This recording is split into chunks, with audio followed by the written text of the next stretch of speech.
kwazalwa abanye oshaka uyabona ukuthi ngithe ukuthi amandla viva mkhonto wesizwe viva viva Nkosi Maphumulo viva phambili ngomaqonqo phambili sanibonani maqabane. Ngiyazi ukuthi namhlanje ngoba sesineminyaka engama-30 sakhululeka sesicabanga ukuthi sesiphelele enkululekweni asikapheleli bakwethu. Ukuba kunjalo ngaba siboshwa kuleliso ngabe sagcina ukuboshwa ngenkathi ye-apartheid ngaba zange siboshwe idemocracy. Abaningi bethu ke sebephuma phakathi sesiboshwa futhi sesike saboshwa ngaphambili saboshwa i-apartheid saphinda futhi saboshwa idemocracy. Asazi ukuthi yini ke lento okuthiwa idemocracy ngoba ithi asikhululeke.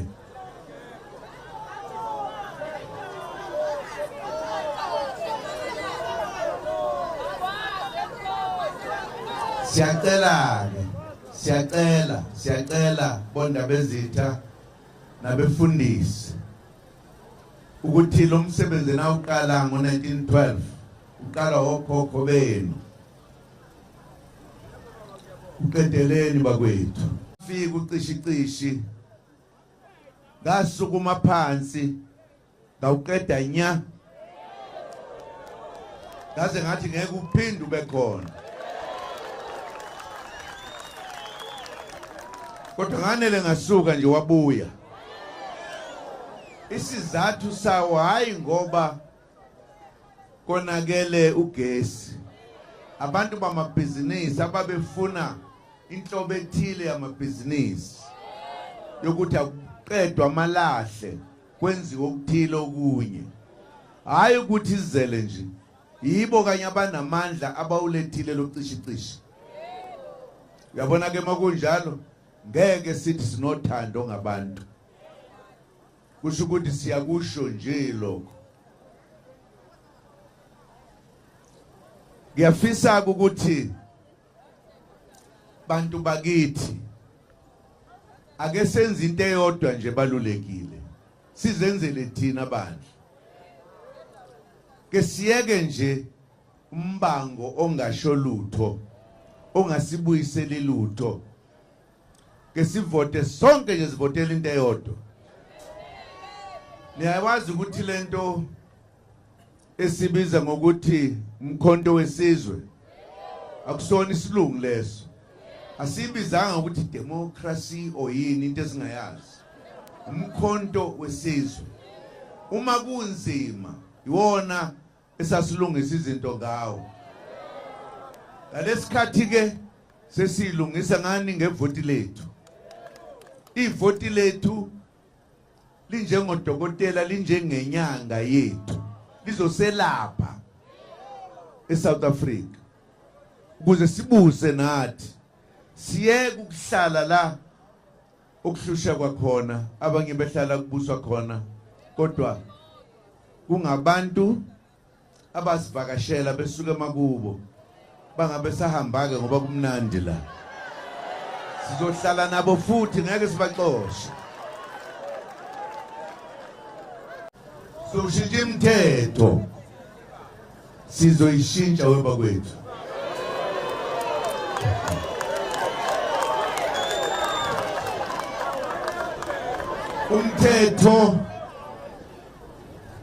Imithetho kukhona isizinza somthetho okuyiwona ephethe yonke eminye imithetho. Ibizwa ngokuthiwa mawugwetshwa nje. Ugwetshwa ngumthetho obizwa ngokuthi oyimthetho yase South Africa. Roman Dutch law. Roman Dutch law. Sibuswa ngomthetho wamaRoma namaDashi. Asikaze sibe ngamaDashi thina noma amaRoma. Kodwa sibuswa ngomthetho. Fanele sibuswe ngomthetho wase-Africa. African law. not Roman Dutch law, African law. Lo wethu esiwaziyo onobuqiniso. Awugwetshwa ngoba kuthiwa uhlakaniphe kakhulu ngaqaba kwathi uqamba amanga. Khuluma nje iqiniso. Sokwenza njalo. Ingane zethu ngoba inhlupheko yalethwa kithi sasingahlupheki. Esingakwazi ukuya esikoleni ngoba thina abazali sikwazi ukuzikhokhela. Uhulumeni kufanele akhiphe imali afundise lezo zingane.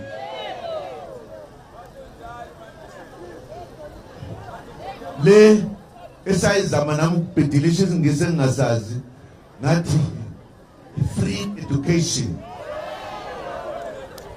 Ukuze ingane zikhule zihlakaniphile zikwazi ukusebenzisa izwe lakithi ukuthi lihambe phambili. Igolide lakithi lele lihambayo alizi ukuhamba sosha umthetho. Solimbela la sililungiselele la. Abekho abafana abancane abazoba amavila bahlala etshwaleni. No.